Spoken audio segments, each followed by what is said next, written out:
Hi guys, Thomas here, and today we are at FunCity, at the go-kart track there. So this is going to be a, I guess, first time tryout of the actual area, isn't it? We're going to try it out and see exactly what it's like. So and what have you got with you? Today I have got... Your lucky Minion? No, the opposite of lucky, the unlucky Minion. Okay. Every time I've flown it, something's gone wrong.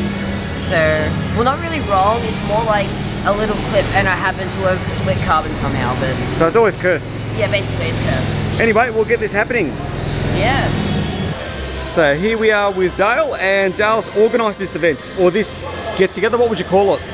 We're just basically scouting out a new location that we haven't been to before to see, you know, if people like to fly here, if it could become a regular place that we come and fly at. It could be held for racing or casual flying. Like, we've got a heap of places out in the east that are fantastic to fly at. This place will be hopefully one of the first regular places we can get for the western side of the people who never get much flying time, sadly.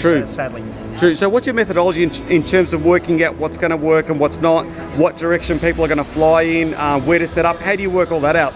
Well, I mean, we can look at the course track. What we learned from the first go-kart event is even though the track looks tight, people embrace that tightness. And so here, it's a much smaller track, but you know, there's some very nice sweeping corners here and over there with a little bit of a tight technical side to it. It's not exactly a circuit, and the circuit can be quite fun, but here we've got a little bit of a technical challenge, and there's plenty of, you know, room off to the side so that casual flyers can go out a bit wide or go over. A lot of the flyers tonight will make up their mind if they like it or not, and they'll have suggestions more than I can probably give feedback to, because they get a lot more flying than me. So yeah, it's general feedback that will hopefully help tonight. Okay, anyway, thanks very much, Dale. Much appreciated. Let's get this thing happening. Yes.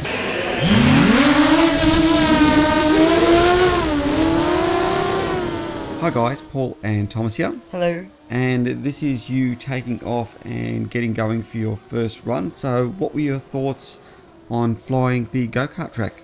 It's a lot of fun. The go-kart track's nice because it's very free-flowing, and there's also a few kind of sharper turns, so it does call on your skills a bit, and trying to get the right line, it's a lot of fun. Now, we also had a number of other people who actually had a go at flying around the track. We didn't have that many people that turned out for this one, did we? No, because this was more of a figuring out how the track is from a multi-rotor perspective, more just to kind of get some more venues and stuff accessible to us. Now, interestingly, the actual track itself, at first glance, it looked quite tight, didn't it? Because it's quite a small go-kart track, this one, isn't it? Yeah, it's not as big as a lot of the other ones that, I guess the Melbourne people fly at. So it was also worth mentioning that you were actually running your 3S Minion, wasn't it? Yes. Yes. What motors were you running on that? I was running the Dragonfly 2300 kV motors. And ESCs? They were SN20s. They were running the latest 14.1, I think. 14.1. Okay, so we're running 14.1 One shot enable. And that went quite well, didn't it? The 3S wasn't too bad at all, was it, on power? No, well, I don't think I ever ended up firewalling the throttle, just pretty much because I couldn't. Right now I need to actually adjust the camera a bit because I can actually see the top of the Minion, so... So we're going to probably cut a little bit of the top plate off, isn't it? Yeah. So that was one of the issues that Thomas actually had. He couldn't, when he tilted the quad over too far, he actually had difficulty seeing... the track. The track, yes, so hence... But that probably kept you smoother, didn't it? Oh, well, yeah, it forced me not to lean over like a madman. Now, interestingly, there was a lot of crashing that actually occurred. Yes, around this one bend. So it's like, you come out of this kind of long hairpin turn, and there's almost like a sort of slalom, but you have to really slow down. Just before the start-finish line, isn't it? Yeah. That's where all the crashes actually occurred. Well, yeah, because pretty much you have to slow down suddenly, and you basically force on the same line as every other quad with the way you come out of that turn.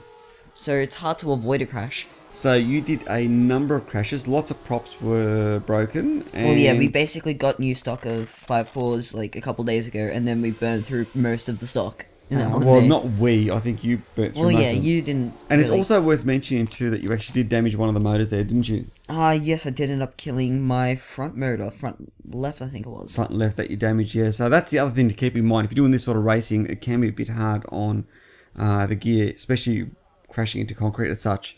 But having said that, look, it was a lot of fun, wasn't it? And the actual track worked really well. I think Dale did a fantastic job of actually organising it, didn't he? Yeah, he was really good. Really on top of everything. It's worth mentioning the Melbourne Multirotor Club, which is just beginning to form at the moment, and they're organising insurance and everything. Now, they've got another venue in Melbourne, isn't it? I think so, yeah. Yes, in Moorabbin. So they've got a venue in Moorabbin, and this will be the first one sort of on the western side of Melbourne. So and this one was held at Sunshine at FunCity. So anyway, hopefully the Melbourne Multirotor Club will be hosting some more races at this venue, because this one's actually quite close to us. It's only about 20 minutes away, isn't it? Yes, and it is a fun track. It's a tight track, but it is very free-flowing, making it a lot of fun. So anyway, hopefully they do hold a few more events closer to home for us. But anyway, we'll leave the video at that. Thanks very much for taking the time to watch this video, and we will catch you guys in the next one. See ya!